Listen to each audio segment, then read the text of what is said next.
আসসালামু আলাইকুম, স্বাগতম আজকের ক্লাসে। আজকে তোমাদের ক্লাস হচ্ছে GST suggestion class, botany class. বোটানির দুইটা চ্যাপ্টার পড়াবো। একটা হচ্ছে বোটানির প্রথম অধ্যায় কোষ এবং এর গঠন, আর একটা হচ্ছে বোটানি দ্বিতীয় অধ্যায়, সেটা হলো কোষ বিভাজন। তো তোমাদের সঙ্গে আছি আমি আজমাইন আসিফ, পড়াশোনা করছি ঢাকা মেডিকেল কলেজে, এবং আমি আমার সময় মেডিকেল ভর্তি পরীক্ষায় জাতীয় মেধায় 95তম হয়েছিলাম দ্বিতীয়বার মেডিকেল ভর্তি পরীক্ষা দিয়ে। এবং আমি প্রথমবার বিশ্ববিদ্যালয়গুলোতে পরীক্ষা দিয়েছিলাম, সবগুলো বিশ্ববিদ্যালয়ে প্রথম সারিতেই চান্স পেয়েছিলাম। তো চলো কথা না বাড়িয়ে আজকের ক্লাসটা শুরু করি। আজকে আমরা পড়ব হচ্ছে কোষ ও এর গঠন। তো শুরু করার আগে আরেকটু কিছু বলি, সেটা হচ্ছে এই চ্যাপ্টারটা আমরা তো আজকে দুইটা চ্যাপ্টার পড়বো, রাইট? যে একটা হচ্ছে কোষ ও এর গঠন আর একটা হচ্ছে কোষ বিভাজন। তো এই দুইটা চ্যাপ্টারের মধ্যে আমার কোষ ও এর গঠন এই চ্যাপ্টারটা খুব গুরুত্বপূর্ণ। কেন গুরুত্বপূর্ণ? কারণ এই চ্যাপ্টার থেকে বারবার প্রশ্ন আসে। এবং এইখানে তোমাদেরকে আরেকটা জিনিস বলে রাখি, যে এই চ্যাপ্টারটারই কিন্তু দুইটা পার্ট আছে। হ্যাঁ, যে প্রথম যে পার্টটুকু সেটা কোষ নিয়ে, কোষ রিলেটেড অঙ্গাণুগুলো এবং সেগুলোর কাজ নিয়ে বলা আছে, এবং পরের যে পার্টটুকু, সেকেন্ড পার্টটুকু, সেটাতে বলা আছে আমাদের বংশগতি নিয়ে। সো বংশগতির পার্টটুকু থেকে আমি কোশ্চেন যতগুলো বিশ্লেষণ করেছি, দেখেছি বংশগতির পার্টটুকু থেকে বেশি প্রশ্ন এসেছে। সো তোমরা যখন পড়বে তখন ওই পার্টটুকু একটু ভালো গুরুত্ব দিয়ে পড়বে। সো চলো আমরা দেখি আমাদের স্ক্রিনে কি কি প্রশ্ন আছে। সো প্রথম যে প্রশ্নটা আমার এখানে আছে, যে উদ্ভিদ কোষের প্রাথমিক প্রাচীরের উপাদান কোনটি? এটা জিএসটি 24-25 সেশনে আসা প্রশ্ন। চলো আমরা সলভ করি। আচ্ছা, তো আমরা জানি যে কোষ প্রাচীরের যে উপাদান, এটার না তিনটা স্ট্রাকচার আছে, রাইট? তোমার তিনটা পার্ট আছে। একটা হচ্ছে মানে তিনটা পর্দা আর কি, তিন লেয়ারে থাকে এটা। হ্যাঁ, তো প্রথম যেই পার্টটা সেটা হচ্ছে তোমার মধ্য পর্দা বলা হয়, ঠিক আছে? এর পরের যে অংশটা সেটা হচ্ছে প্রাথমিক প্রাচীর, এবং তারপরে যে আরেকটা অংশ সেটাকে বলা হয় হচ্ছে আমাদের সেকেন্ডারি প্রাচীর। হ্যাঁ, তো এই তিনটা প্রাচীরের মধ্যে আমাকে জিজ্ঞেস করেছে যে প্রাথমিক প্রাচীরের উপাদান কোনটা। আমার যেই দ্বিতীয়টা, যে প্রাইমারি প্রাচীর বলা হয় সেটাকে, তো সেটার উপাদান কি কি আছে আমরা জানি। সেটার উপাদান আছে, প্রাথমিক প্রাচীরের উপাদান হচ্ছে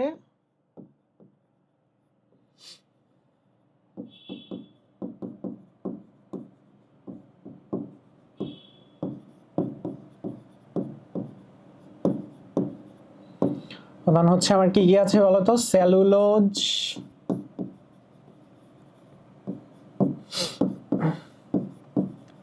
হেমিসেলুলোজ,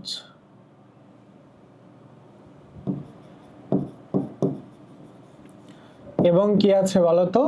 গ্লাইকোপ্রোটিন।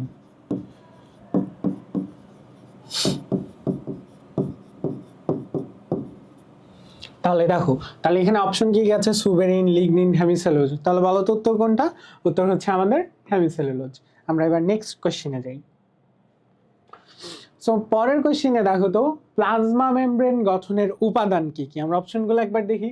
সেলুলোজ বলেছে, প্রোটিন, লিপিড বলেছে, কাইটিন, কার্বোহাইড্রেট এবং পানি বলেছে। সো আমরা জানি যে এটাতে লিপিডই বেশি থাকে, তাই না? লিপিড এবং হচ্ছে আমার প্রোটিনটাই বেশি থাকে।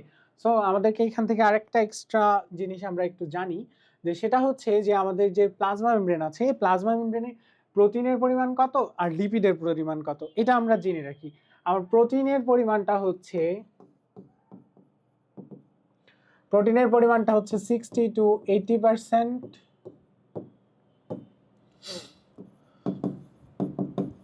লিপিডটা হচ্ছে 20-40%।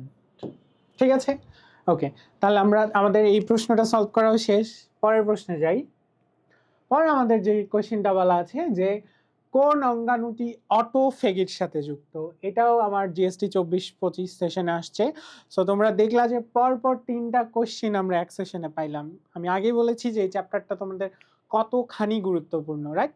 আচ্ছা, তাহলে দেখো কোন অঙ্গাণুটি অটোফেগির সাথে জড়িত। তাহলে দেখো অটোফ্যাগি জিনিসটা কি? অটোফ্যাগি জিনিসটা হচ্ছে স্বগ্রাসী, মানে যে নিজেই নিজেকে ভক্ষণ করে ফেলে। এরকম অঙ্গাণু তোমরা কি কি পড়েছো? এরকম একটা অঙ্গাণুই আছে, সেটা কি বলতো? সেটা হচ্ছে আমাদের লাইসোজোম। ঠিক আছে, তো দেখো এই লাইসোজোমের এখানে কাজটা কি হয়? যখন সে তীব্র অক্সিজেন সংকটে ভোগে বা অন্য কোনো আক্রমণের শিকার হয়, তখন তার যে প্রাচীরগুলো আছে সেগুলো সে ভেঙে ফেলে, হ্যাঁ, সেগুলো ভেঙে যায় এবং তার আশেপাশের যে অঙ্গাণুগুলো আছে সেগুলোকে সে গ্রাস করে ফেলে। এর মাধ্যমে দেখা যায় যে পুরো কোষটাই নষ্ট হয়ে যায়। এই কারণেই একে বলা হয় অটোফ্যাগি। এখন দেখো, এইখান থেকে আমাদের যে স্মার্ট ওয়েতে পড়াশোনা করতে হয় সেটার আমি তোমাদের একটা বিষয় বুঝাই।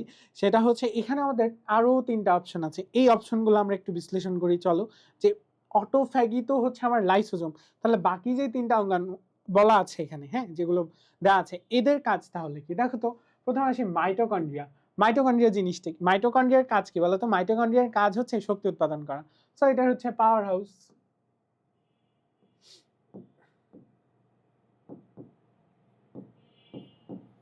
ঠিক আছে, ওকে। এরপরে দেখো তো আমাদের গোলজি বডি। এন্ডোপ্লাজমিক রেটিকুলামটা অতটাও গুরুত্বপূর্ণ নয়, আমরা গোলজি বডি দেখি। সো গোলজি বডিটা হচ্ছে কোষের ট্রাফিক পুলিশ বলা হয়, ঠিক আছে? এটা আমরা জেনে রাখি, আমাদের কাজে লাগবে। ওকে, এরপরে এই যে লাইসোজোম, এটাকে তো তোমার হচ্ছে অটোফ্যাগি বলা হচ্ছে, কারণ সে নিজেই নিজেকে শেষ করে ফেলে। ওকে, আমরা পরের কোশ্চেনে যাই। দেখো, প্রোটিন সংশ্লেষণে কোনটিকে সমাপনী কোডন বলা হয়? চলে এসেছে জিএসটি 24-25 সেশনে। সো এইখানে আমি তোমাদেরকে এই কোশ্চেনের সলভ দেওয়ার আগে আগে কিছু জিনিসপত্র একটু পড়ে রাখি, বেসিক জিনিস। তো দেখো, আমাদের টোটাল কোডন কয়টা বলো? টোটাল কোডন হচ্ছে আমাদের 64টা, ঠিক আছে? ওকে, এই 64টা কোডনের মধ্যে আমাদের স্টার্ট কোডন আছে, হ্যাঁ, আর হচ্ছে আমাদের সমাপনী কোডন আছে। সো আমাদের স্টার্ট কোডন যেটা বলা হয় সেটা হচ্ছে মেথিওনিন। স্টার্ট কোডনটা হচ্ছে এইউজি এবং এটার নাম হচ্ছে মেথিওনিন, ঠিক আছে? এটা আমরা জেনে রাখি, বোনাস। আমরা এগুলোই পাবো, দেখবা এই একটা টপিক থেকে প্রশ্ন হয়েছে, দেখবা এই টপিক থেকে বারবার আমার কোশ্চেনগুলো হচ্ছে। একটা টপিক, এই টপিকটা যদি আমরা ভালো মতো বুঝে যাই এবং এখান থেকে আর কি কি কোশ্চেন হতে পারে সেই জিনিসগুলো যদি আমরা দেখি, তাহলে পরে আমরা আরো আনসার করতে পারবো, আমি দেখাবো তোমাদের। আচ্ছা, এরপরে দেখো তো, এটা হচ্ছে আমার স্টার্ট কোডন বা স্টার্ট কোডনটা হচ্ছে এইউজি, এটার নাম হচ্ছে মেথিওনিন। আচ্ছা, এরপরে আমার যেই কোডন গুলোর কথা বলা হয়েছে সমাপনী কোডন। তো সমাপনী কোডন তোমরা জানো আমাদের সমাপনী কোডন হচ্ছে 3টা, হ্যাঁ। তো আমাদের স্টপ কোডন, এটা methionine, this is start codon, তাই না? Start codon. এরপরে দেখো আমরা পাবো হচ্ছে স্টপ কোডন। স্টপ কোডনের সংখ্যা হচ্ছে আমাদের 3টা, ঠিক আছে? এই 3টা কি? একটা হচ্ছে ইউ এ এ, আরেকটা হচ্ছে ইউ এ জি, আরেকটা হচ্ছে ইউ জি এ, হ্যাঁ। তো এই কোডনগুলো হচ্ছে কি, এরা কোনো অ্যামিনো অ্যাসিডকে কোড করতে পারে না, ঠিক আছে? যেহেতু এরা কোনো অ্যামিনো অ্যাসিডকে কোড করতে পারে না, তো এদেরকে আরেকটা নাম বলা হয়েছে নন কোডন বলা হয় এদেরকে। আরেকটা নাম বলা হয় এদের, এটা হচ্ছে ননসেন্স কোডন, যেহেতু কোনো প্রোটিনকে এরা হচ্ছে কোড করতে পারে না, ঠিক আছে? সো এই বেসিকটা তোমাদের পরবর্তী অনেকগুলো কোশ্চেন সলভ করতে কাজে লাগবে। তোমরা যখন কোশ্চেন ব্যাংক সলভ করবে বা যখন পড়বে, তখন বুঝতে পারবে যে এই কোডন রিলেটেড প্রশ্নগুলো বারবার আসছে, বারবার রিপিট হচ্ছে। ওকে, ওকে, পরের কোশ্চেনে যাই আমরা। পরের কোশ্চেনটা দেখো, ডিএনএ হেলিক্সের কাজ কোনটি? এটা তোমাদের বইয়ের মধ্যে একটা ছক আছে সুন্দর, সেই ছকে অনেকগুলো মানে এই যে ডিএনএ হেলিকেজ, তারপরে হচ্ছে তোমার বাকি যে এনজাইমগুলো আছে না, তোমার হচ্ছে ওই এনজাইমগুলোর কাজগুলো সুন্দর মতো দেওয়া আছে। সো ওই ছকটা খুবই গুরুত্বপূর্ণ, আমি লিখে রাখছি এই ছকটার প্রত্যেকটি পড়বে, কারণ এখান থেকে বারবার তোমাদের কোয়েশ্চেন হয়। তো এখানে দেখো তো, হেলিকেজের কাজটা তাহলে কি?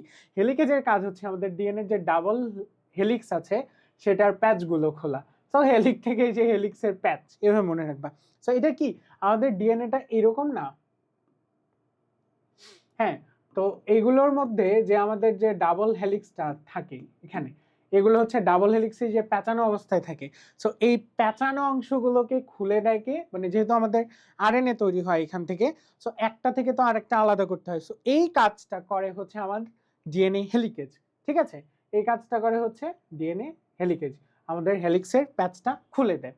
আচ্ছা, এরপরে দেখো তো ঘ নাম্বার কোশ্চিন একটা ঘ নাম্বার অপশন একটা কথা বলা আছে যে শিকল থেকে প্রাইমার অপসারণ করে। আচ্ছা, তোমরা বলতে পারবে যে আসলে কি এই সিস্টেমটার মধ্যে কি তোমার হচ্ছে শিকল থেকে প্রাইমার অপসারণ করা হয়?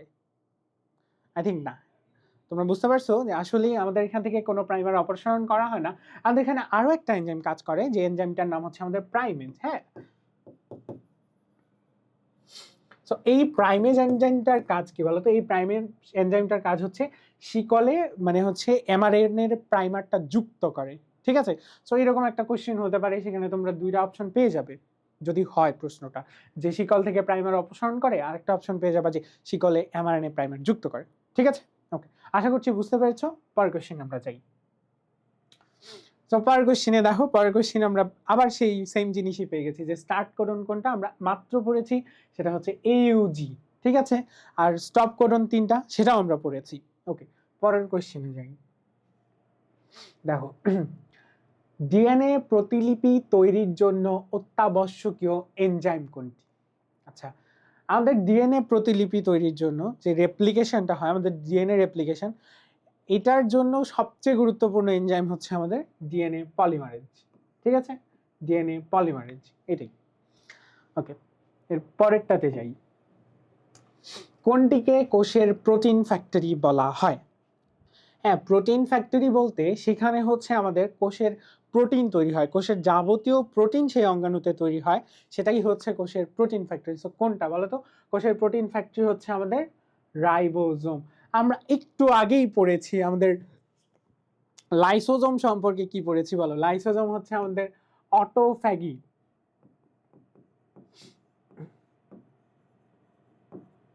ঠিক আছে, অটোফ্যাগি। মাইটোকন্ড্রিয়া কি? মাইটোকন্ড্রিয়া আমরা পড়েছি পাওয়ার হাউস। ঠিক আছে, আর গোলজি বডি কি পড়েছি আমরা? এটা হচ্ছে traffic police, traffic police of a sell.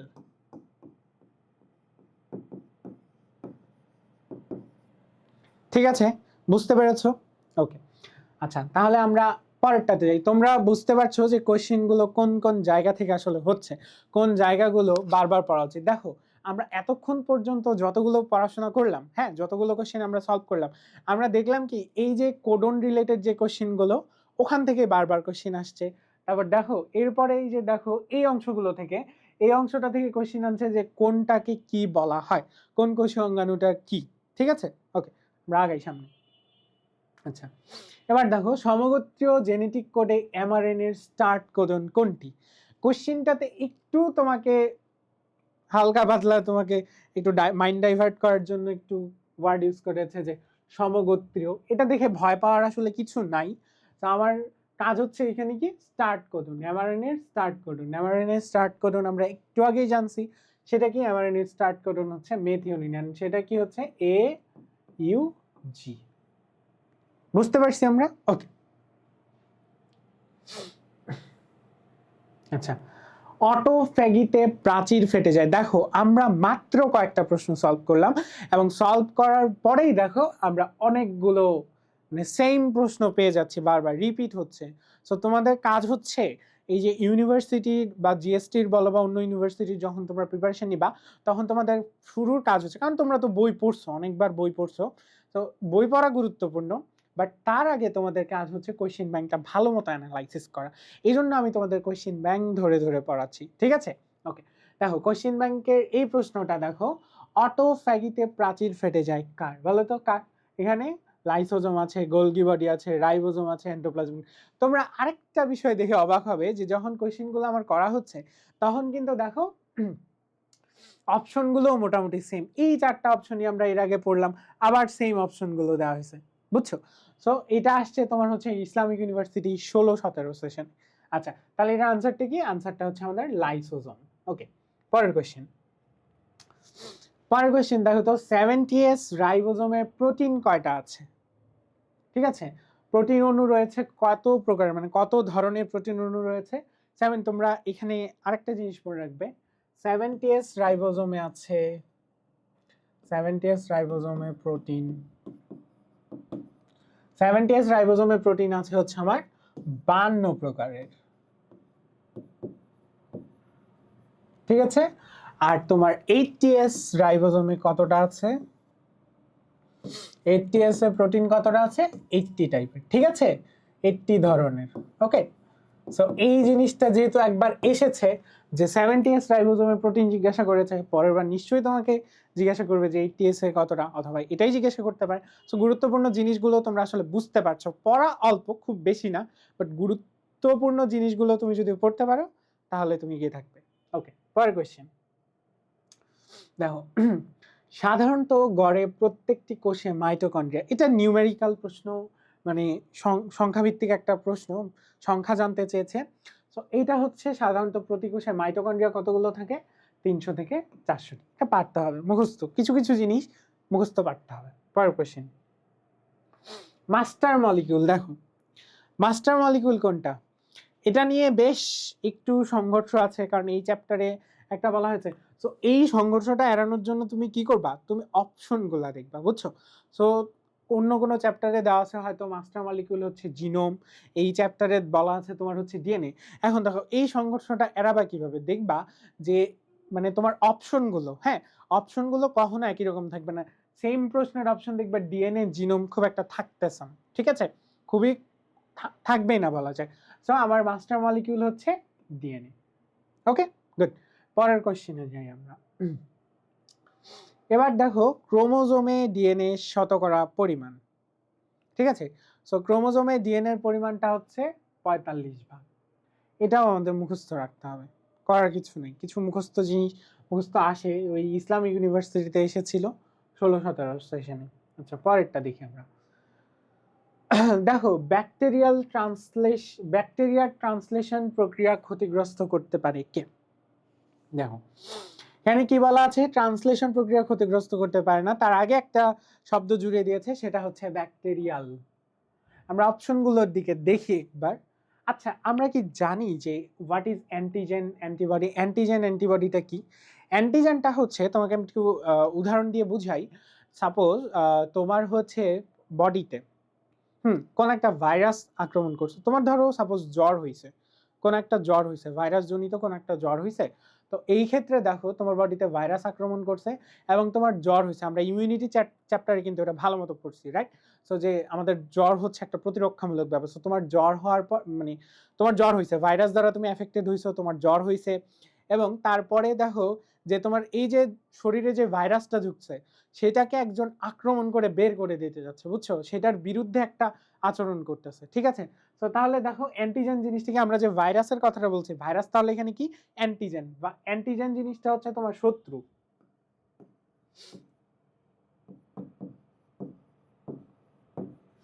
Antigen জিনিসটা হচ্ছে কি তোমার শত্রু। কেমন শত্রু?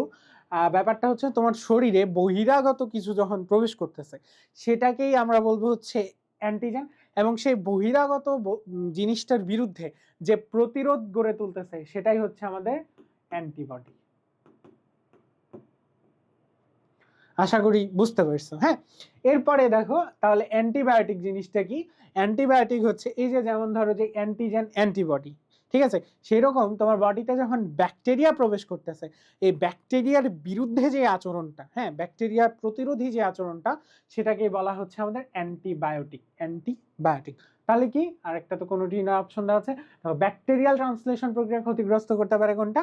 অ্যান্টিবায়োটিক, ঠিক আছে। ওকে, পরের কোশ্চেনে যাই আমরা। ডিএনএ প্রতিলিপি তৈরিতে কোন এনজাইম প্রয়োজন? দেখো ডিএনএ প্রতিলিপিতে কোন এনজাইম প্রয়োজন, আমরা জানি ডিএনএ পলিমারেজ, ঠিক আছে। ওকে, পরের কোশ্চেনে যাই।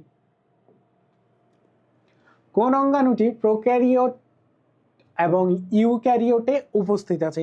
আচ্ছা, এই যে প্রোক্যারিওট ইউক্যারিওট জিনিসটা কি বলতো? প্রোক্যারিওট ইউক্যারিওট হচ্ছে আদিকোষী এবং প্রকৃত কোষী।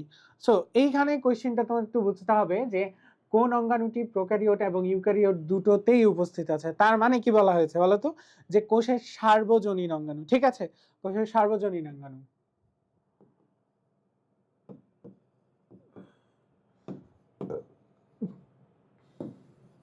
ঠিক আছে, তাহলে দেখো তো কোষের সার্বজনীন অঙ্গাণু কোনটা? কোষের সার্বজনীন অঙ্গাণু হচ্ছে আমাদের কি বলো? রাইবোসোম। কোষের সার্বজনীন অঙ্গাণু হচ্ছে রাইবোসোম। ওকে, পরের প্রশ্নটা দেখি আমরা। চর্বি জাতীয় খাদ্য সঞ্চয়কারী প্লাস্টিড কোনটা? ঠিক আছে। সো এই প্লাস্টিক থেকে পড়াশোনার এই জিনিসটা কিন্তু খুব গুরুত্বপূর্ণ, যে কোনো পরীক্ষায় দেখবা এটা আসছে। ঠিক আছে, প্লাস্টিক থেকে যদি তোমার প্রশ্ন করতেই হয়, কোনো টিচার যদি প্লাস্টিক থেকে প্রশ্ন করেন, তাহলে তার সবচেয়ে পছন্দের প্রশ্ন কিন্তু এই সেগমেন্টটা থেকে। ঠিক আছে, তাহলে আমরা জানবো যে প্লাস্টিকগুলো তো অনেক রকম, চর্বি তোমার সঞ্চয় করে, দেন হচ্ছে তোমার কি যেন বলে, প্রোটিন জাতীয় খাদ্য সঞ্চয় করে, তারপর হচ্ছে তোমার শর্করা জাতীয় খাদ্য সঞ্চয়, আমিষ জাতীয় শর্করা, সবগুলোই মোটামুটি তোমার হচ্ছে সঞ্চয় করে। সো কে কোনটা করে এটা আমাদের কিন্তু খুব গুরুত্বপূর্ণ। তাহলে আমরা দেখি, প্রথমে বলা আছে তোমার অ্যালিউরোপ্লাস্ট। হ্যাঁ, তো দেখো অ্যালিউরোপ্লাস্ট কি সঞ্চয় করবে?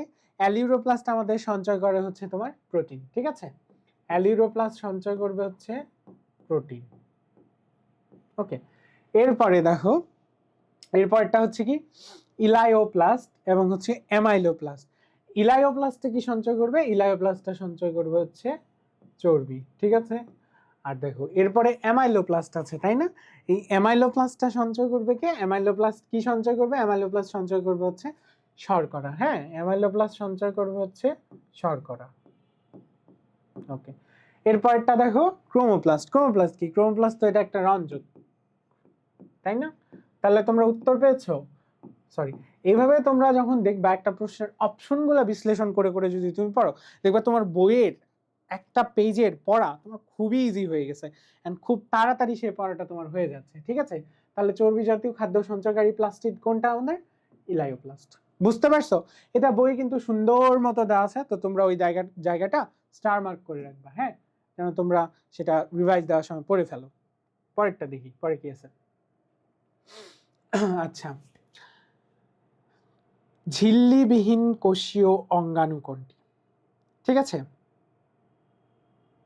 দেখো আমাদের ঝিল্লিযুক্ত কোষীয় অঙ্গাণু হচ্ছে ঝিল্লিযুক্ত আর হচ্ছে ঝিল্লিবিহীন অঙ্গাণু আছে বইয়ের মধ্যে অনেকগুলো। সো প্রত্যেকটা কোষীয় অঙ্গাণু তোমরা যখন পড়ো, সেটা শুরুতে ইন্ট্রো দেওয়া থাকে। কিভাবে ইন্ট্রোটা দেওয়া থাকে? যে এটা ঝিল্লিবিহীন অঙ্গাণু, পরেরটা ঝিল্লিবিহীন না, এইভাবে ইন্ট্রো দেওয়া থাকে। সো তোমরা যখন পড়ো তখন গুলাই ফেলো, পড়ার পরে গুলাই ফেলো। তো এটা যেন না হয় সেটার জন্য তোমাদের জন্য একটা ছন্দ রেডি করছি। সেই ছন্দটা আমি বলি, আমার বানানো ছন্দ না, অ্যাকচুয়ালি কালেক্টেড একটা ছন্দ। তো সেটা হচ্ছে আমি তোমাদের সাথে শেয়ার করি, এটা দিয়ে তোমরা মনে রাখতে পারবে। দেখো, আমরা ঝিল্লিবদ্ধ অঙ্গাণুগুলো পড়ে ফেলবো।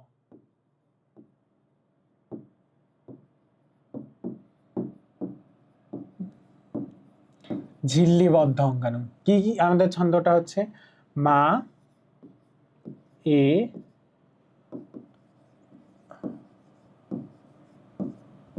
ভবের পাগল। ঠিক আছে, তাহলে দেখো ঝিল্লিবদ্ধ অঙ্গাণু কি কি আছে? মা দিয়ে পাবো আমরা, এ দিয়ে পাবো, ভবের দিয়ে পাবো, পা দিয়ে পাবো, গ দিয়ে পাবো, ল দিয়ে পাবো। দেখো মা দিয়ে কি হচ্ছে আমাদের? মা দিয়ে হচ্ছে মাইটোকন্ড্রিয়া।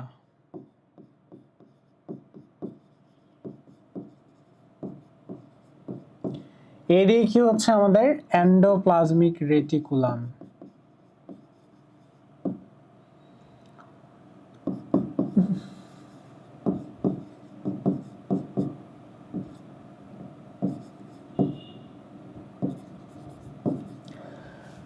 ভাব দিয়ে হচ্ছে ভেসিকল আর হচ্ছে ভ্যাকুল, আমরা ভেসিকলটাই পড়ি। ঠিক আছে, তারপরে দেখো পাগল দিয়ে, পা দিয়ে হচ্ছে পারক্সিজম।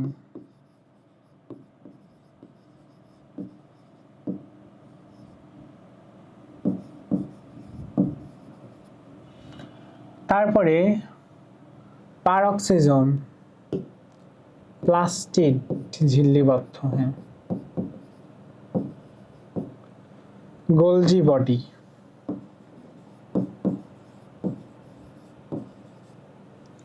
ল দিয়ে হচ্ছে লাইসোজোম।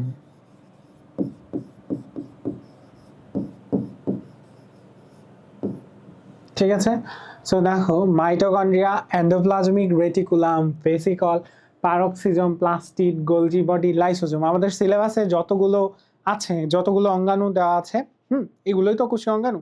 সো এগুলোর মধ্যে আসলে ঝিল্লিবদ্ধ এগুলো বাদে যতগুলো আছে সেগুলোর কোনোটারই ঝিল্লি নেই। ঠিক আছে, তাহলে আমাদের এখানে কি দেখো তো, ভেসিকল ঝিল্লি আছে, লাইসোজোম ঝিল্লি আছে, পারক্সিজোম ঝিল্লি আছে, ঝিল্লি নেই কার, রাইবোজোমের নেই। So this is the answer. ঠিক আছে, এভাবে একটু বুঝে বুঝে বুঝে বুঝে প্রশ্নগুলো সলভ করবে। তুমি তোমার প্রশ্ন সলভ করছো, তোমার পুরো অধ্যায় কমপ্লিট হয়ে গেছে।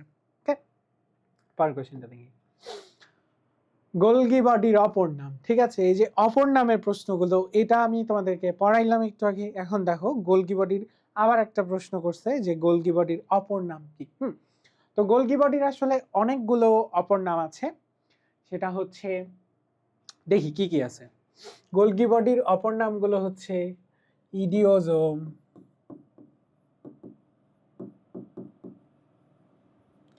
ডিকটায়োজোম,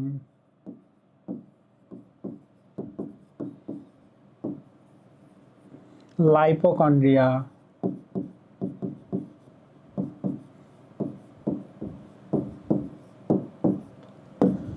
গোলগি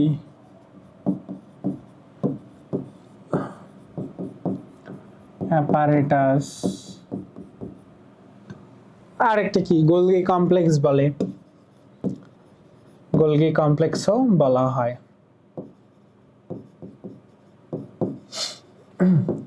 ঠিক আছে, গোলগি কমপ্লেক্স হচ্ছে বলা হয়। তাহলে দেখো গোলজি বডির আমরা অনেকগুলো নাম জানলাম, ইডিওজোম, ডিকটায়োজোম, লাইপোকন্ড্রিয়া, গোলগি অ্যাপারেটাস, তারপর হচ্ছে গোলগি কমপ্লেক্স। ঠিক আছে, তাহলে এখন দেখো এখানে অপশনগুলোর সাথে মিলাই যে আমরা গোলগি বডির অপর নাম কি। আইসোকন্ড্রিয়া পেয়েছি, পাই নাই। অ্যানাইসোকন্ড্রিয়া পেয়েছি, পাই নাই। সবকটি তো হবেই না, তাহলে কি পাবো আমরা, lipochondria. This is the answer. Okay, so তোমরা এই নামগুলো বইয়েই আছে, গোলগি বডি যখন পড়বে তখন নামগুলো ভালো মতো পড়বে। ঠিক আছে, পরের প্রশ্নে যাই আমরা। আরএনএ থেকে প্রোটিন তৈরির প্রক্রিয়াকে কি বলে? তো এইটা জানার আগে তোমাদেরকে আমি কিছু জিনিস পড়াবো, একেবারে এই সেগমেন্টটুকু থেকে তোমাদের যতটুকু লাগে, যতটুকু থেকে প্রশ্ন হয়, এর বাইরে কিন্তু প্রশ্ন আসতে আমি দেখি নাই এখন পর্যন্ত। প্রশ্ন ব্যাংকটা যতদূর আমি দেখেছি জিএসটির, সো এর বাইরে কিন্তু প্রশ্ন আসে নাই। তো এইখানে তোমাদেরকে আমি খুব সুন্দর একটা জিনিস বুঝাই দেবো।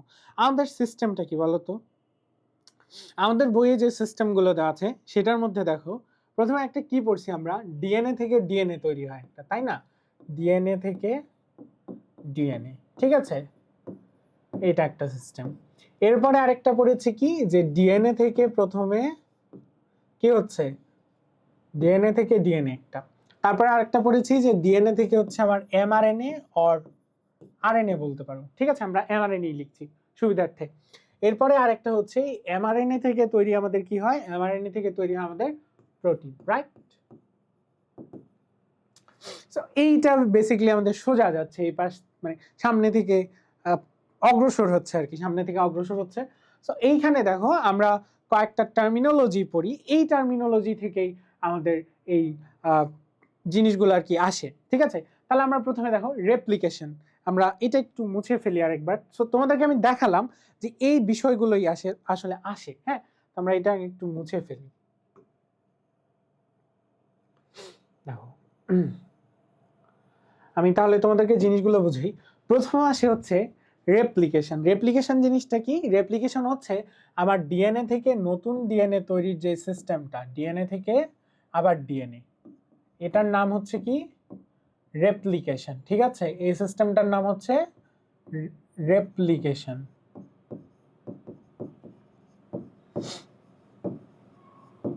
এই প্রক্রিয়াটার নাম হচ্ছে রেপ্লিকেশন। ঠিক আছে, এরপরে দেখো, এরপরে কি, ডিএনএ হয়ে গেছে আমার, ডিএনএ থেকে এবার তৈরি হবে এমআরএনএ। ডিএনএ থেকে তৈরি হবে হচ্ছে আমার এমআরএনএ। ঠিক আছে, ওইটাই লিখছি আবার যদিও।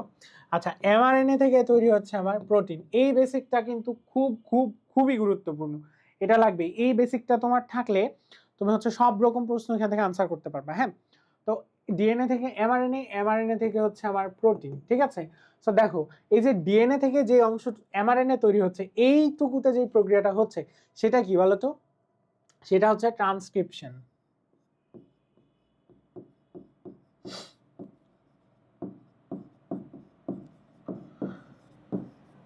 সেটা হলো আমার কি, ট্রান্সক্রিপশন। ডিএনএ থেকে ডিএনএ সেটা হচ্ছে আমার রেপ্লিকেশন, ডিএনএ থেকে হচ্ছে তোমার এমআরএনএ বা যে কোনো আরএনএ সেটা হচ্ছে তোমার ট্রান্সক্রিপশন। এবং এই যে এমআরএনএ থেকে এই সিস্টেমটা হচ্ছে তোমার ট্রান্সক্রিপশন, এবং এমআরএনএ থেকে প্রোটিন তৈরির যেই সিস্টেমটা, সেটার নাম হচ্ছে সিস্টেম না বা প্রক্রিয়া বলো, সেটার নাম হচ্ছে তোমার ট্রান্সলেশন। বুঝছো? এই তিনটা জিনিসই আমাদের এখানে বলা আছে খুব গুরুত্ব দিয়ে। এবং তোমাদের এখানে আরেকটা টার্ম তোমরা পাবা, সেটা হচ্ছে রিভার্স ট্রান্সক্রিপশন। ঠিক আছে, রিভার্স ট্রান্সক্রিপশন। সো সেটা আমরা লিখে ফেলি। রিভার্স ট্রান্সক্রিপশন জিনিসটা কি?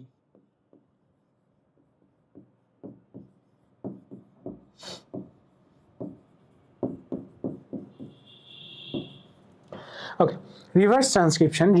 আমরা ট্রান্সক্রিপশন জিনিসটা কি জানি? ট্রান্সক্রিপশন জিনিসটা হচ্ছে আমার ডিএনএ থেকে যখন এমআরএনএ তৈরি হচ্ছে বা ডিএনএ থেকে আরএনএ তৈরি হচ্ছে, সেটাকে আমরা বলছি হচ্ছে ট্রান্সক্রিপশন, রাইট? তো এখন দেখো যে রিভার্স ট্রান্সক্রিপশন জিনিসটা কি উল্টে যাবে। উল্টে উল্টে গিয়ে কি হচ্ছে ব্যাপারটা? উল্টে গিয়ে হচ্ছে তোমার এমআরএনএ থেকে যখন তোমার ডিএনএ হচ্ছে, হ্যাঁ, এমআরএনএ থেকে যখন ডিএনএ হচ্ছে, সেটাই হচ্ছে তোমার রিভার্স ট্রান্সক্রিপশন। এবং এইখানে যে এনজাইমটা কাজ করে, সেই এনজাইমটার নাম হচ্ছে রিভার্স ট্রান্সক্রিপ্টেজ। ওকে, এখান থেকে আরেকটা জিনিস হচ্ছে তোমাদের জানলে খুব ভালো, মানে জেনে রাখা ভালো, পড়বা বইয়ের মধ্যে আছে, সেটা হচ্ছে এই রিভার্স ট্রান্সক্রিপশনটা হয় তোমার এইচআইভি ভাইরাসে। ঠিক আছে, এইচআইভি ভাইরাসে রিভার্স ট্রান্সক্রিপশনটা হয়, এবং করোনা ভাইরাসেও হচ্ছে এই রিভার্স ট্রান্সক্রিপশনটা দেখা গেছে। তো তোমরা এইচআইভি ভাইরাসটাই মনে রাখবে যে রিভার্স ট্রান্সক্রিপশন হয় এইচআইভিতে। তাহলে আমরা কোশ্চেনটা দেখি যে আরএনএ থেকে প্রোটিন তৈরির প্রক্রিয়াটা কি? এই যে দেখো, আরএনএ থেকে প্রোটিন তৈরি কি? সেটা ট্রান্সলেশন। ওকে, আশা করছি বুঝতে পারছো।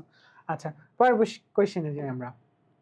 দেখো, নিজস্ব বৃত্তাকার ডিএনএ কার আছে? কার আছে বলো তো? দুইটা মাত্র অঙ্গাণু আছে, দুইটা মাত্র অঙ্গাণুর নিজস্ব ডিএনএ আছে। একটা হচ্ছে তোমার মাইটোকন্ড্রিয়া, আর একটা হচ্ছে তোমার ক্লোরোপ্লাস্ট। সো এখানে দুইটাই আনসার। ঠিক আছে, সো এই জন্য এরা হচ্ছে তোমার বৃত্তাকার ডিএনএ, নিজেদের মানে বৃত্তাকার ডিএনএ থাকে এদের। ঠিক আছে, আচ্ছা, পরের কোশ্চেনে যাই আমরা। ফ্লুইড মোজাইক মডেল অনুযায়ী সেল মেমব্রেনের সবচেয়ে বেশি পরিমাণ গাঠনিক উপাদান কোনটা বলো তো? ফ্লুইড মোজাইক মডেল অনুযায়ী, আচ্ছা, ফ্লুইড মোজাইক মডেল অনুযায়ী সবচেয়ে বেশি উপাদান হচ্ছে আমার লিপিড। এখান থেকে আমরা কিছু এক্সট্রা ইনফরমেশন আর একটু জানবো। এটা আমরা আর কিছু এক্সট্রা জিনিস এখান থেকে জানবো, যে ফ্লুইড মোজাইক মডেল এটা আসলে কে দিছে। ঠিক আছে, এই মডেলটা দিছে হচ্ছে সিঙ্গার এবং নিকলসন। কে দিয়েছে? Singer and Nicholson. Okay, singer এবং নিকলসন হচ্ছে আমাদের এই মডেলটা দিয়েছেন। এরপরে আমরা এখান থেকে আরেকটা যে জিনিসটা জানবো, সেটা হচ্ছে এই মডেলটার আরেকটা নাম আছে। হ্যাঁ, তো সেই নামটা হচ্ছে কি? আইসবার্গ মডেল বলা হয় এটাকে, আইসবার্গ। আইসবার্গ মডেল বা বাংলায় এটাকে বলা হয় হিমশৈল মডেল।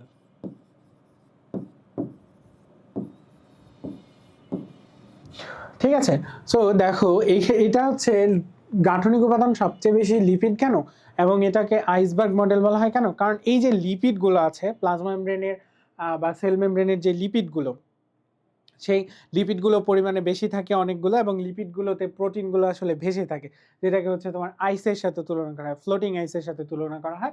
এই জন্য এটাকে বলা হয় আইসবার্গ মডেল আর হিমশৈল মডেল। আমরা পরের কোশ্চেন দেখি, আশা করছি এটা বুঝতে পারছো। এই যে দেখো চলে আসছে, আমি বলছি না যে তোমাদের ওই বেসিকটা একটু আগে যে পড়ালাম হচ্ছে তোমার রেপ্লিকেশন, ট্রান্সলেশন, ট্রান্সক্রিপশন, ওই জিনিসটা থেকে আবার কোশ্চেন চলে আসছে। দেখো, রিভার্স ট্রান্সক্রিপশন প্রক্রিয়ায় কি তৈরি হয় বলো তো? কি তৈরি হয়?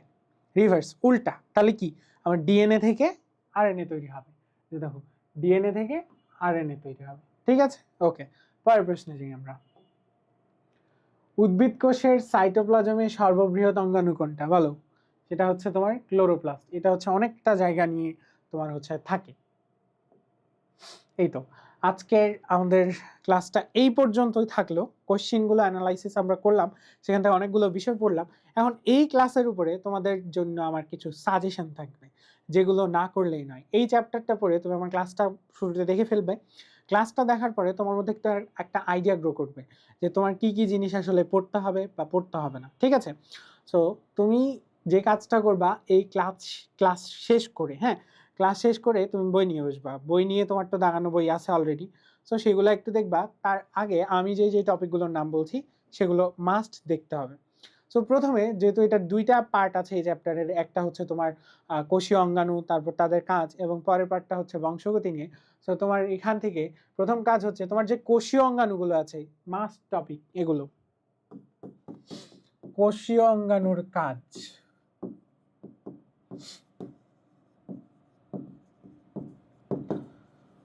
কোষীয় অঙ্গাণুর কাজ, এখান থেকেই তোমরা কোশ্চেন পাবা, বিগত বছরগুলোতে আসছে এবং সামনেও পাবা। হ্যাঁ, তো এইখান থেকে তোমার কোন কোন অঙ্গাণুগুলো বেশি গুরুত্বপূর্ণ লিখে দিচ্ছি তাহলে। মাইটোকন্ড্রিয়া, মাইটোকন্ড্রিয়ার কাজ খুব একটা গুরুত্বপূর্ণ না, সেটা বাদ দিই। মাইটোকন্ড্রিয়া খুব একটা গুরুত্বপূর্ণ না। এখান থেকে তোমার যে কাজগুলো গুরুত্বপূর্ণ সেটা হচ্ছে তোমার রাইবোজোম,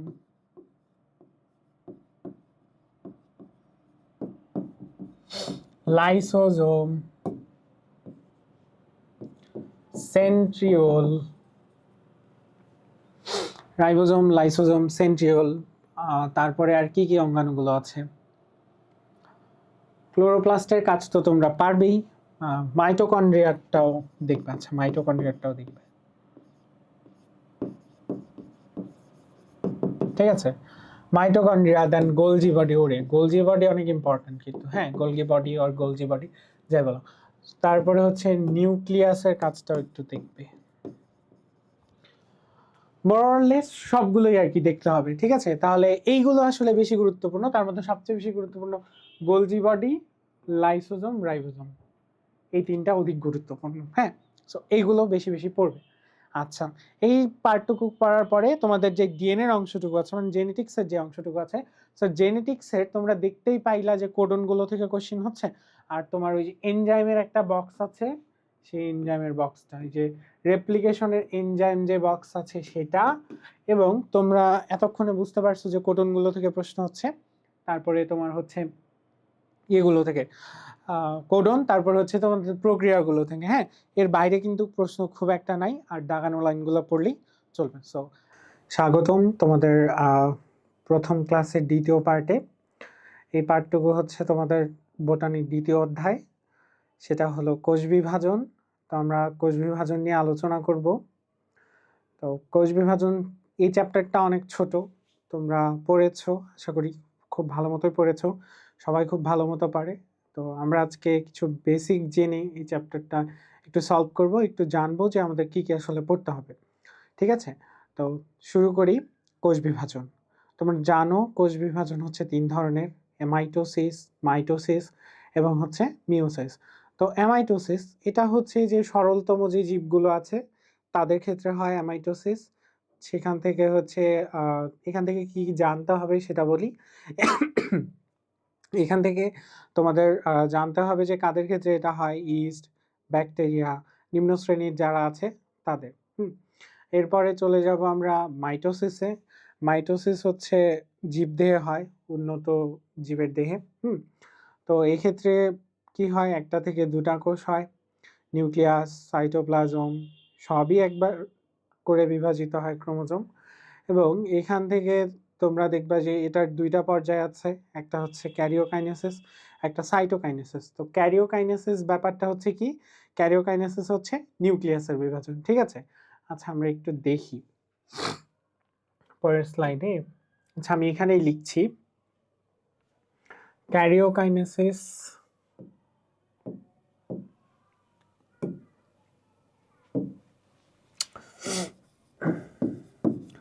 ক্যারিওকাইনেসিস, ক্যারিওকাইনেসিস আর হচ্ছে সাইটোকাইনেসিস, তাই তো।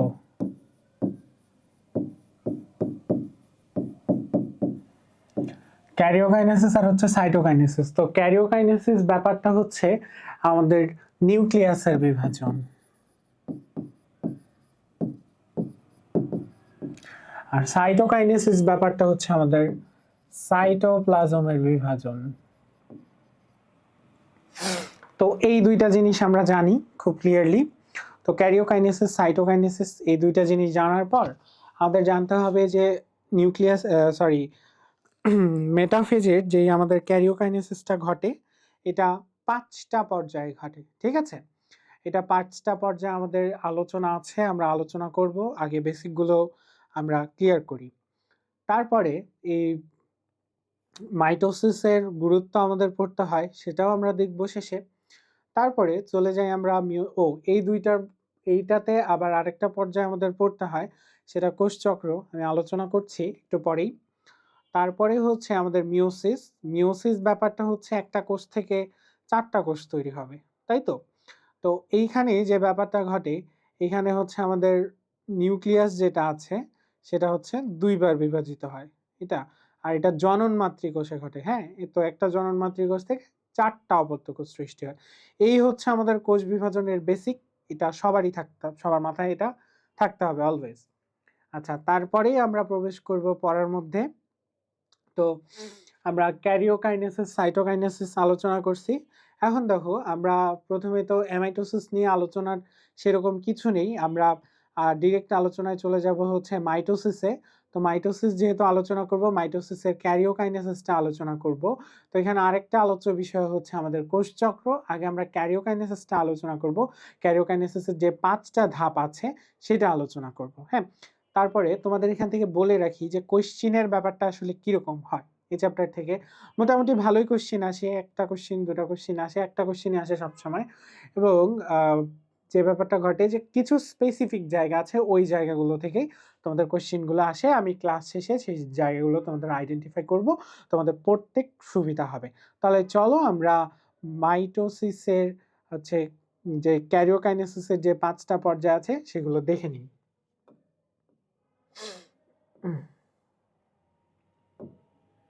আচ্ছা,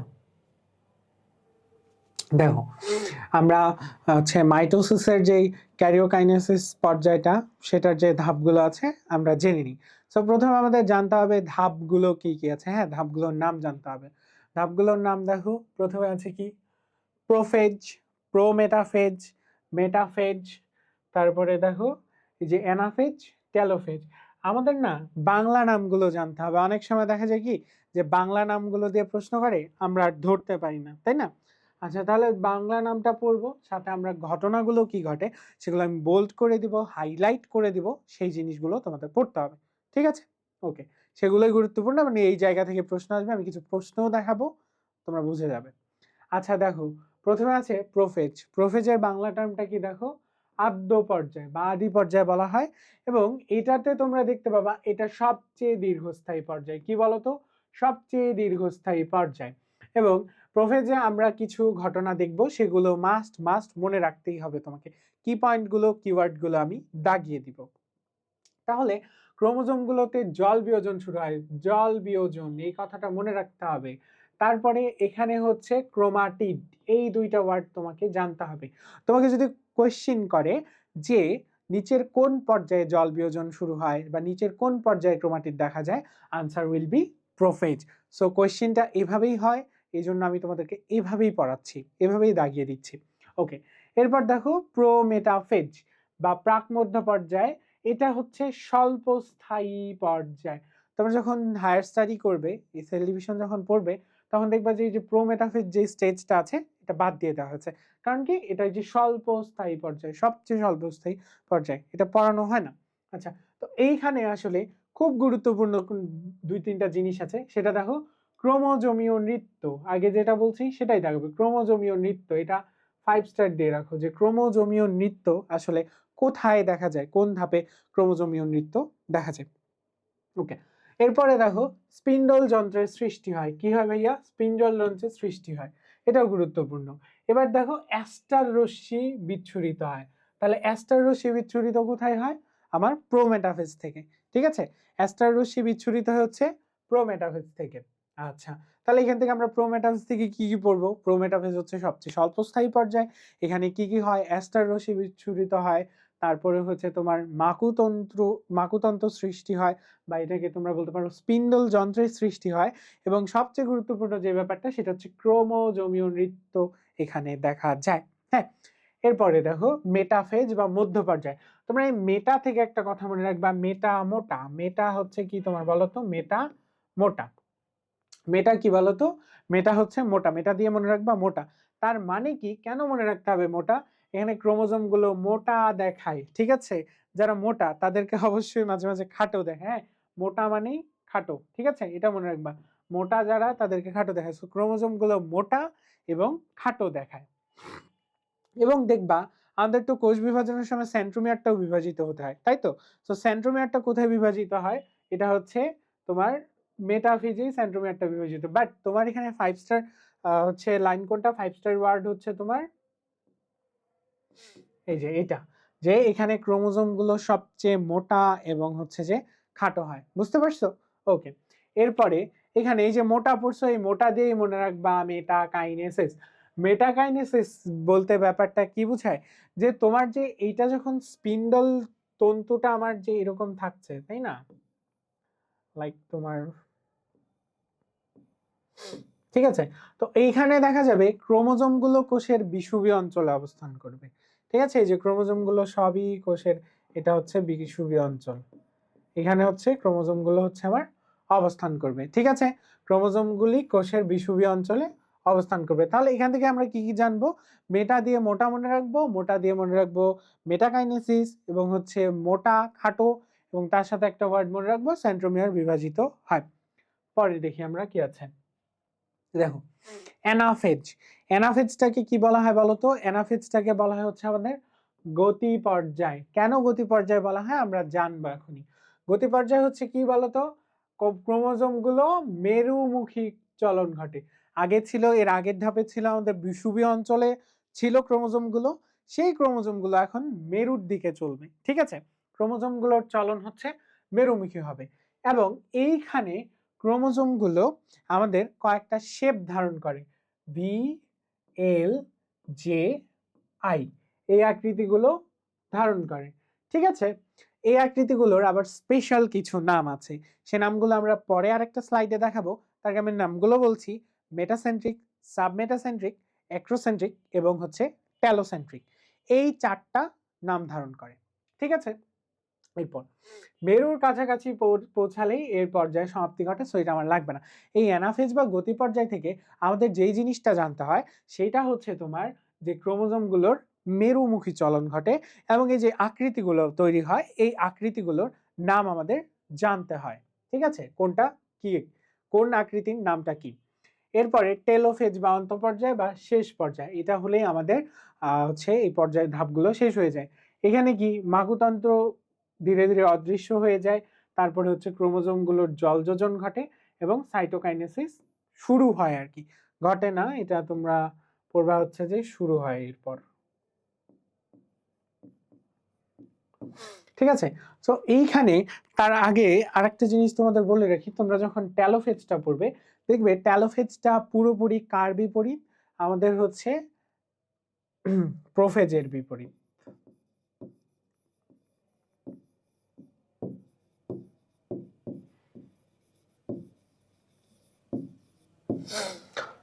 প্রোফেজের বিপরীত হচ্ছে আমাদের এই টেলোফেজ পর্যায়টা। ঠিক আছে, তাহলে আমার এই যে মাইটোসিসের তোমার হচ্ছে ইয়ে মানে মাইটোসিসের ক্যারিওকাইনেসিসের যে ধাপগুলো, যে পর্যায়গুলো, নিউক্লিয়াস বিভাজনের যে পর্যায়গুলো, সেগুলো আমাদের পড়া শেষ। ওকে, এরপরে আমরা চলে আসি, আমরা আসবো এরপরে হচ্ছে, এরপরে যে ক্যারিওকাইনেসিস হয়ে যাবে, ক্যারিওকাইনেসিসের পরে হবে আমার সাইটোকাইনেসিস। সাইটোপ্লাজমের বিভাজন হচ্ছে সাইটোকাইনেসিস, আমরা পড়ছি। এরপর সাইটোপ্লাজম বিভাজিত হয়ে কোষ আলাদা হয়ে যাবে, দুইটা নতুন কোষ আমরা পাবো। ওকে, ডান আমাদের এটা। এরপরে আমরা সামনের দিকে একটু আসি। আচ্ছা, এই স্লাইডটা পড়বো। এই স্লাইডটা পড়ার আগে আমাদের কিছু জিনিস মাথায় রাখতে হবে, সেটা হচ্ছে আমাদের তো মাইটোসিস মোটামুটি পড়া শেষ। হ্যাঁ, তো এরপরে আছে আমাদের মিওসিস। ঠিক আছে, সো মিওসিসকে দুইটা পর্যায়ে ভাগ করা হয়েছে, মিওসিস 1, মিওসিস 2। সো মিওসিস 1-এর যে ক্যারিওকাইনেসিস গুলো আছে, সেই মিওসিস 1-এর ক্যারিওকাইনেসিসের ধাপ হচ্ছে মিওসিস 1-এর ক্যারিওকাইনেসিসের ধাপগুলো হচ্ছে তোমার প্রোফেজ 1, তারপরে হচ্ছে তোমার এখানে কিন্তু আবার প্রোমেটাফেজ আলোচনা করা হয়নি, মেটাফেজ 1, অ্যানাফেজ 1, টেলোফেজ 1, এইরকম। ঠিক আছে, তো এইখানকার মধ্যে আমাদের প্রোফেজ 1-এর যে ধাপগুলো আছে, সেই প্রোফেজ 1-এর ধাপগুলো নিয়ে আমরা আলোচনা করব এখন। এটাও খুব গুরুত্বপূর্ণ, এই টপিকটার উপরে তোমরা 7 স্টার দিয়ে রাখো। এখান থেকে যে জিনিসগুলো পড়াবো সেই জিনিসগুলো মাথায় সেট করে নিতে হবে এখনই। তোমরা পড়েছো, এখন যেগুলো আমি ভালো মতো দেখাই দিব সেগুলো পড়তে হবে, ঠিক আছে? তো প্রথমে আমরা পড়বো এইটার যে ধাপগুলো আছে এই ধাপগুলোর নাম মনে রাখতে হবে কি দিয়ে। দেখো, লেপটোটিন, তারপর হচ্ছে জাইগোটিন, প্যাকাইটিন, ডিপ্লোটিন, ডায়াকাইনেসিস, ঠিক আছে? এটা আমরা পড়বো হচ্ছে এলজিপিডিডি, এলজিপিডিডি, এলজিপিডিডি। তোমরা জি এর পরিবর্তে এটা, সরি, জে এর পরিবর্তে জি পড়তে পারো, তাহলে এলজিপিডিডি, এলজিপিডিডি, ঠিক আছে? হ্যাঁ, মনে রাখবা এলজিপিডিডি। এল ফর হচ্ছে তোমার leptotene, then G for zygotene, P for pachytene, diplotene for D, এবং আরেক ডি হচ্ছে ডায়াকাইনেসিস। সো ধাপের নামগুলো খুব ইজিলি মনে থাকে, তাই না? তো এটা আমরা এখন আমাদের এখানে সবচেয়ে গুরুত্বপূর্ণ হচ্ছে এই ধাপগুলোতে কি ঘটে সেইগুলোই গুরুত্বপূর্ণ। তাহলে দেখো, শুরুর ধাপটা হচ্ছে ল্যাপটোটিন। এগুলো আমরা কি পড়ছি? প্রোফেজ একের যে ধাপগুলো সেগুলো পড়ছি। তাহলে দেখো তো ল্যাপটোটিনে কি হয়। ল্যাপটোটিনে আমাদের হয় পোলারাইজড বিন্যাস দেখা যায়। এই যে তোমার ক্রোমোজোম গুলো আছে না, এগুলো ওই যে বুকে টাইপের একটা স্ট্রাকচার তৈরি করে, এই জন্য বলা হয় যে পোলারাইজড বিন্যাস দেখা যায়, ঠিক আছে? খুবই গুরুত্বপূর্ণ। এরপরে দেখো তো জাইগোটিন। জাইগোটিনের জন্য আমরা দুইটা ওয়ার্ড খুব সুন্দর মতো মনে রাখবো, একটা হচ্ছে সিন্যাপসিস আর একটা হচ্ছে বাইভ্যালেন্ট। তো এই জিনিসটা আমাদের মনে রাখতে একটু কষ্ট হবে।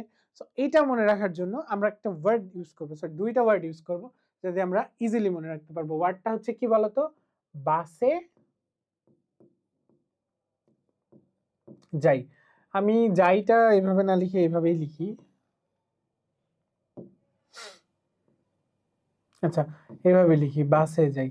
আচ্ছা, তোমরা বলবা যে ভাইয়া এই যাই ওয়ার্ডের বর্গীয় জ কেন লিখলেন? কারণ আছে, এই জন্য, ঠিক আছে? এই যে দেখো, তোমরা বাসে যাবা, ঠিক আছে? বাসে যাই এই ওয়ার্ড দিয়ে কি মনে রাখবো? দেখো, বা দিয়ে হচ্ছে বাইভ্যালেন্ট, সে দিয়ে হচ্ছে তোমার সিন্যাপসিস, যাই ফর জাইগোটিন, দেখছো? যাই দিয়ে হচ্ছে জাইগোটিন, ঠিক আছে? তাহলে মনে থাকবে না এটা ইজিলি? বাসে যাই, আর বাইভ্যালেন্ট, সিন্যাপসিস, আর হচ্ছে তোমার এটা কিসে হয়? জাইগোটিন। তোমরা কি করো, অনেকগুলো ছন্দ পড়ো, এটা সেটা পড়ো, তারপর দেখা যায় যে মেইন কাজটাই আর মনে থাকে না। তোমাদের কার জন্য কোনটা ছন্দ ছিল এটার জন্য তোমাদের আরো আবার নতুন করে করে ছন্দ শিখতে হয়। সো সেটা করা যাবে না, ঠিক আছে? এরপরে দেখো তো প্যাকাটিন। প্যাকাটিনে আমরা কি পড়বো? দেখো, টেট্রাড পড়বো, কাইজমাটা পড়বো, ক্রসিং ওভার পড়বো। এটার জন্য আমরা একটা ওয়ার্ড মনে রাখতে পারি, ঠিক আছে? মনে করো একটা রাক্ষস, রাক্ষসের নাম হচ্ছে প্যাকাটি। তোমরা এইটা শুনছো, হয়তো অনেকেই শুনছে, আমি জানি। সো এইটার জন্য আমার একটা ছন্দ আছে, মানে আমার বানানো একটা, আমি একটা ছন্দ বানাইছি তোমাদের জন্য। সেটা হচ্ছে কি বলতো? প্যাকাটির টেকা ওভার। কি বলতো? প্যাকাটির টেকা ওভার। দেখো, প্যাকাটির কি বলতো? টেকা ওভার। এইটা দিয়ে আমরা আসলে কি মনে রাখবো? প্যাকাটির ফর হচ্ছে প্যাকাইটিন, টেকা দিয়ে আমরা কি মনে রাখবো? টেকা দিয়ে যে দেখো টেট্রাডেট, টে দিয়ে হচ্ছে টেট্রাড, কা দিয়ে হচ্ছে কায়েজমাটা, এবং ওভার দিয়ে হচ্ছে ক্রসিং ওভার। এখানে আরেকটা জিনিস আমি তোমাদের পড়াবো, এই যে কায়েজমাটা, এটা কিসের মতো বলতো? ইংরেজি বর্ণমালার হচ্ছে এক্স এর মতো। এই যে এক্স এর মতো, এটা শেপ হচ্ছে এক্স এর মতো, ওকে? এরপর দেখো ডিপ্লোটিন। তো ডিপ্লোটিন থেকেই আমরা মনে রাখবো এর যে যুক্ত বর্ণটি আছে, এই যুক্ত বর্ণটি থেকে মনে রাখবো পয়লয় যুক্ত থেকে আমরা মনে রাখবো কি? প্রান্তীয়করণ। আরেকটা হচ্ছে কি আমাদের লুপ, ঠিক আছে? প্রান্তীয়করণ আরেকটা হচ্ছে লুপ। আশা করছি বুঝছো, প্রান্তীয়করণ আর হচ্ছে লুপ। এরপরে দেখো আমাদের ডায়াকাইনেসিস আছে, লাস্ট স্টেজ এটা। এখানে হচ্ছে নিউক্লিওলাস আর নিউক্লিয়ার মেমব্রেনের বিলুপ্তি ঘটে, ওকে? তার মানে আমাদের প্রোফেজের লাস্টে যে ধাপটা ঘটে, যে নিউক্লিওলাস, নিউক্লিয়ার মেমব্রেন, এগুলো বিলুপ্তি ঘটে না, বিলুপ্তি হওয়া শুরু হয়, ঠিক আছে? আশা করছি এটাও বুঝতে পারছো। এরপরে বাকি যে পর্যায়গুলো হয় সেটার পরে সাইটোকাইনেসিস হয়। দেন আমরা একটা কোষ থেকে কয়টা কোষ পাই বলতো? একটা কোষ থেকে আমরা চারটা, একটা জনন মাতৃ কোষ থেকে আমরা হচ্ছে চারটা অপত্য কোষ পাই, ঠিক আছে? তাহলে আমাদের এইটাও পড়া শেষ। এরপরে আমরা কি জিনিস পড়বো এখান থেকে, আমরা এরপরে কোয়েশ্চেন সলভে যাই। দেখো তো আমাদের এখানে প্রথম যে কোয়েশ্চেনটা দেখো তো, ক্রসিং ওভার মিওসিসের কোন পর্যায়ে ঘটে? দেখো আমি মাত্র পড়িয়েছি, আমি যেই জিনিসগুলো পড়িয়েছি সেইগুলো থেকেই আসবে, বারবার দেখবা ওইগুলোই রিপিট হচ্ছে। ঠিক আছে, ক্রসিং ওভার মিওসিসের কোন পর্যায়ে ঘটে দেখো তো। তাহলে ক্রসিং ওভার কি বলছিলাম আমরা, পেকাটিন টেকা ওভার, তাহলে কোথায়? প্যাকাটিন, প্যাকাইটিনটা কোথায় আছে? এটা হচ্ছে আবার প্রোফেজ একের একটা স্টেজ, আমি বলেছি, আলোচনা করেছি। পরের কোশ্চেনে যাই আমরা। মাইটোসিসের কোন ধাপে এস্টার রশ্মি গঠন করে? দেখো এস্টার রশ্মি আমরা কোথায় পড়লাম একটু আগে, দেখো এখানে এই যে এস্টার রশ্মি কোথায় আমরা পড়ছি, প্রোমেটাফেজে পড়ছি। তাহলে কোথায়? প্রোমেটাফেজে। দেখবা বারবার এই কোশ্চেন গুলোই আসতেছে। পরেরটা দেখি আমরা। পরেরটা হচ্ছে P53 প্রোটিনের ভূমিকা কি? আচ্ছা তোমরা জানো অনিয়ন্ত্রিত মাইটোসিস, হ্যাঁ অনিয়ন্ত্রিত মাইটোসিস হচ্ছে আমাদের সেল ডিভিশন গুলো হয় না, ভালো মতো হয় না, অনিয়ন্ত্রিত ভাবে হয় এবং আমাদের টিউমার হয়, যার কারণে অনিয়ন্ত্রিত মাইটোসিসের কারণে টিউমার হয়। এই টিউমারটা পরবর্তীতে আমাদের ক্যান্সার হয়ে যায়। ঠিক আছে, তো এই যে দেখো P53 প্রোটিনের ভূমিকা কি, এর একটা প্রোটিন। তো এই প্রোটিনটা হচ্ছে কি করে, এই প্রোটিনটা যখন ডিফেক্ট হয়ে যায় তখন আমাদের বডিতে কোষগুলো ভালো মতো আর বিভাজিত হতে পারে না। ঠিক আছে, কোষ বিভাজনে বাধা সৃষ্টি করে, সেল ডিভিশনে বাধা সৃষ্টি করে, এই কারণেই হচ্ছে আমাদের টিউমার, ক্যান্সার এগুলো হয়। তাহলে P53 প্রোটিনের ভূমিকা কি? কোষকে বিভাজন হতে দূরে রাখা। ঠিক আছে, কোষকে বিভাজন হতে বিরত রাখা। পরের স্লাইড, পরের কোশ্চেনে যাই আমরা। কোষ বিভাজনের কোন উপপর্যায়ে কাইজমা তৈরি হয়? আচ্ছা কাইজমা তো আগে আমরা কি পড়ছিলাম এখানে, কাইজমাটা হচ্ছে এক্স শেপ। ঠিক আছে, কাইজমাটা হচ্ছে এক্স শেপ। তাহলে কোথায় পড়ছিলাম আমরা, এটা প্যাকাইটিনে পড়ছিলাম। কি পড়ছিলাম? প্যাকাইটিন টেকা ওভার যে কা দিয়ে আছে। ঠিক আছে, ওকে। পরেরটা দেখো, কোষ বিভাজনের কোন পর্যায়ে ক্রোমোজোম গুলো ভি এল জে আই আকৃতি ধারণ করে বলো তো, এটা কোন পর্যায়ে বলো? অ্যানাফেজে। হ্যাঁ অ্যানাফেজে। আমরা এই আকৃতিগুলোর জন্য আরেকটা স্লাইড আমি বানাইছি, এটা পড়বা এখন। আচ্ছা দেখো ক্রোমোজোম গুলোর এই যে মেরুমুখী চলন, হ্যাঁ ক্রোমোজোম গুলো আমার মেরুর দিকে চলবে, বিষুব অঞ্চল থেকে যখন মেরুর দিকে চলবে সেটা হচ্ছে অ্যানাফেজ পর্যায়ে। এবং এটা হচ্ছে আমাদের নামগুলো জানতে হবে, ক্রোমোজোম গুলোর নাম হচ্ছে মেটাসেন্ট্রিক হচ্ছে ভি, আমরা এটা এভাবে মনে রাখবো ভি এল জে আই, এই অর্ডারটা মনে রাখবো। দেখো তো কি হচ্ছে, মেটা, মেটার সাথে পরেরটা কি? সাবমেটা। তাহলে মেটা হচ্ছে ভি, সাবমেটা হচ্ছে এল, সাবমেটাসেন্ট্রিক। যে হচ্ছে তোমার অ্যাক্রোসেন্ট্রিক আর টেলোসেন্ট্রিক হচ্ছে আই। খুবই ইজি, খুবই ইজি, এখান থেকে প্রশ্ন তোমরা পাবা, অনেকবার আসবে। তা বুঝতে পারছো টপিক গুলো কি কি, কোনগুলো থেকে আসলে তোমরা যখন কোশ্চেন গুলো সলভ করবা, একবার পড়ার পরে যখন কোশ্চেন গুলো সলভ করবা তখন বুঝতে পারবা যে কোন কোন জায়গাগুলো থেকে বারবার আমার কোশ্চেন হচ্ছে। ওকে, প্রোগ্রাম সেল ডেথ। ঠিক আছে, আমাদের কয়েকটা সেল ডেথ নিয়ে আমরা পড়বো। একটা হচ্ছে নেক্রোসিস পড়বো, তারপর হচ্ছে অ্যাপোপ্টোসিস পড়বো। আচ্ছা আমরা এই দুইটা টার্ম একটু আগে জানবো, what is necrosis, what is apoptosis.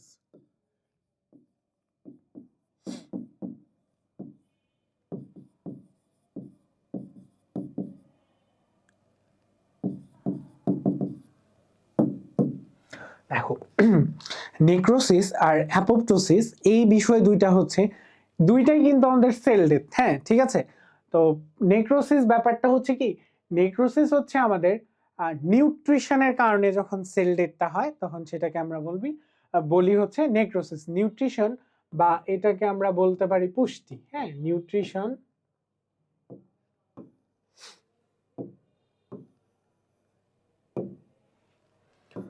Nutrition, nutrition আর হচ্ছে পুষ্টি। আরেকটা অ্যাপোপ্টোসিস হচ্ছে কি বলতো, জেনেটিক্যালি, জেনেটিক্যালি যেটা হয়, হ্যাঁ জেনেটিক্যালি যখন সেল ডেথ হয়, জেনেটিক্যালি নিয়ন্ত্রিত মৃত্যু যেটা, সেটা হচ্ছে আমার হচ্ছে তোমার কি বলে অ্যাপোপ্টোসিস। So necrosis, apoptosis. ঠিক আছে, এই দুইটা টার্ম। আচ্ছা আমরা পরের স্লাইডে যাই। পরের স্লাইডটা হচ্ছে যে মায়োটিক প্রোফেজ 1 এর কোন ধাপে কাইজমাটা দেখা যায়? জিএসটি 20-21 আসছে, এটা এর আগেও আসছে, আবার আসছে, তাহলে কোন ধাপে হয় এটা? প্রোফেজ 1 এর কোন ধাপে কাইজমা সৃষ্টি হয়? কাইজমাটা সৃষ্টি হচ্ছে তোমার, বলো, প্যাকাইটিনে। দেখছো প্রশ্নগুলো বারবার সেম গুলো এসে। মাইটোসিসের কোন ধাপে সেন্ট্রোমিয়ারের বিভাজন শুরু হয়? বলো কোন ধাপে? এটা আমরা কোন ধাপে পড়ে আসছি? এটা তোমাদের জন্য একটা হোমওয়ার্ক থাকলো। আচ্ছা, তো পারবা না তোমরা? তোমাদেরকে আমি বক্সটা পড়িয়ে দিয়েছি, এগুলো তোমরা এখন নিজেরা সলভ করবে। ওকে, এবার দেখো পুষ্টির অভাবে মারা গেলে কি হয়? আমি মাত্রই পড়ালাম, বলো তো পুষ্টির অভাবে মারা গেলে কি হয়? This is necrosis. পরের কোশ্চেনটা দেখি আমরা। অ্যানাফেজ পর্যায়ে কোন ক্রোমোজোমের আকৃতি অনেকটা ইংরেজির মতো? দেখো এই প্রশ্নগুলো যে টপিকগুলো আমি পড়াইলাম ওইগুলো থেকে বারবার বারবার বারবার বারবার আসতেছে। তাহলে কি বলতো? VLJI, ভি ফর হচ্ছে মেটাসেন্ট্রিক, এল কোনটা ছিল? VL অ্যাক্রোসেন্ট্রিক, টেলোসেন্ট্রিক, এই যে এল সাবমেটাসেন্ট্রিক। ওকে, পরের কোশ্চেনটা আমরা দেখি।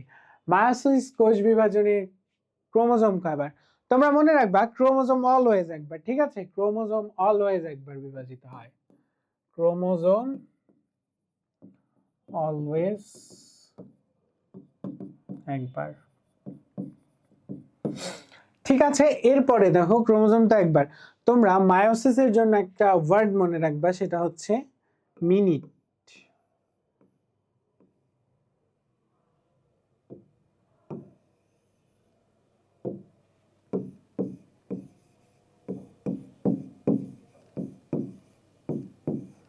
মিনিট, এই মিনিট দিয়ে হচ্ছে তোমার মিওসিস নিউক্লিয়াস 2।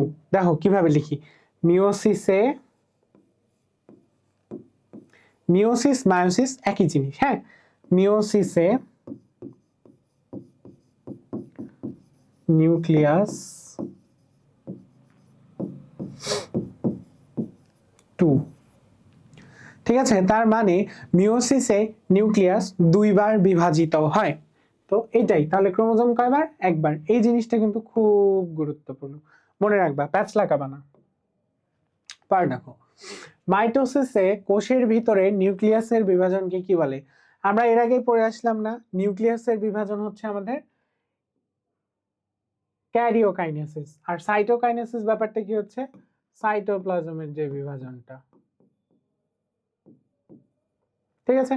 সাইটোপ্লাজমের বিভাজন হইলে আমার হচ্ছে সেটা সাইটোকাইনেসিস। পরে দেখি, কোষ বিভাজনের কোন পর্যায়ে কাইজমা তৈরি হয়? ভাই এই প্রশ্নটা তোমাদের এতবার আসছে, আমার মনে হয় তোমরা এবার যখন জিএসটি এক্সাম দিবা, আই থিঙ্ক তোমাদের এই কোয়েশ্চেনটাই চলে আসছে।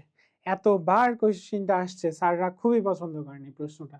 আচ্ছা পরে দেখি, আমাদের পরের এবং লাস্ট কোয়েশ্চেন এটা, সেটা হচ্ছে যে মায়োসিসের প্রোফেজ 1 এর প্যাকাইটিন উপদশায় দৃশ্যমান এক্স সদৃশ গঠন কোনটা? এক্স কোনটা ছিল বলো তো? কাইজমা। সো তোমরা এই চ্যাপ্টারটা তোমাদের ছোট তুলনামূলক কিন্তু গুরুত্বপূর্ণ, যেই টপিক 3টা আমি পড়াইছি, যে 3টা স্লাইড আমি পড়াই দিচ্ছি তোমাদের খুব সুন্দর মতো, সেইটা তোমাদেরকে খুব ভালো মতো পারতে হবে। সেটা পারলেই তুমি চ্যাপ্টার 90% পেয়ে যাবে, আর 90 না 95% পেয়ে যাবে, ঠিক আছে? আর কিছু জিনিস, কয়েকটা জিনিস থাকে, সেগুলো হচ্ছে খুব একটা গুরুত্বপূর্ণ না, খুব বেশি একটা পরীক্ষায় দেখা যায় না, তারপর আমি বলবো। সো চ্যাপ্টারটা আমরা একটা সামারি করবো এখন। সেটা হচ্ছে প্রথমে আছে আমাদের মাইটোসিস, মিওসিস, ক্রসিং ওভারের গুরুত্ব আছে, ঠিক আছে? কোষ চক্র আছে। আচ্ছা আচ্ছা আচ্ছা, একটা জিনিস, কোষ চক্র জিনিসটা আমি তোমাদের একটু পড়াই দিই, ঠিক আছে? এদিকে দেখো, পড়াই দিই কোষ চক্র।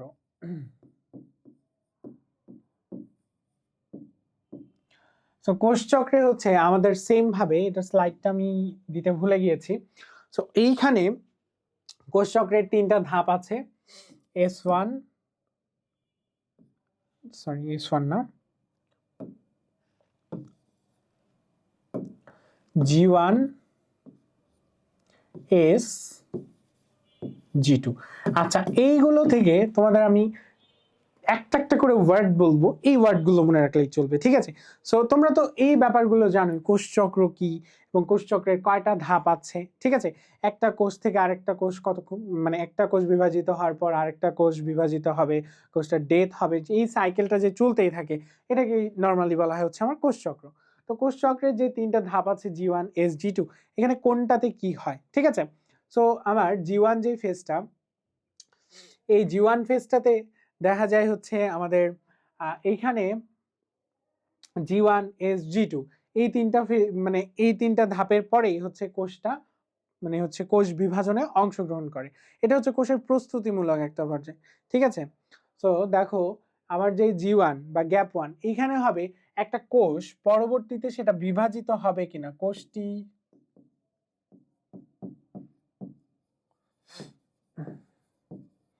বিভাজিত হবে কিনা, ঠিক আছে?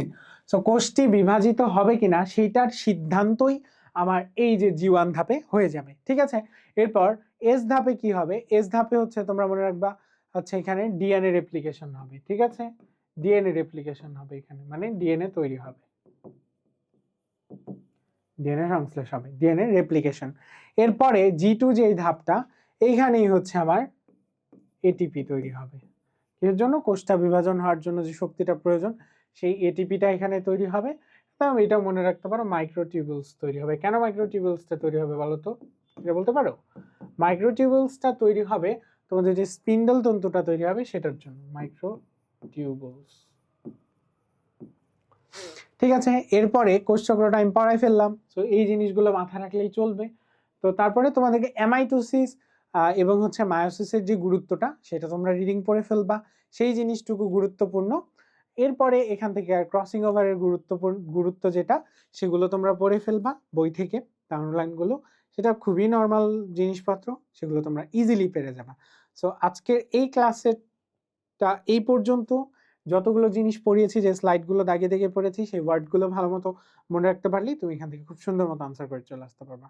সবার জন্য শুভকামনা। আজকে ক্লাসটা এই পর্যন্ত।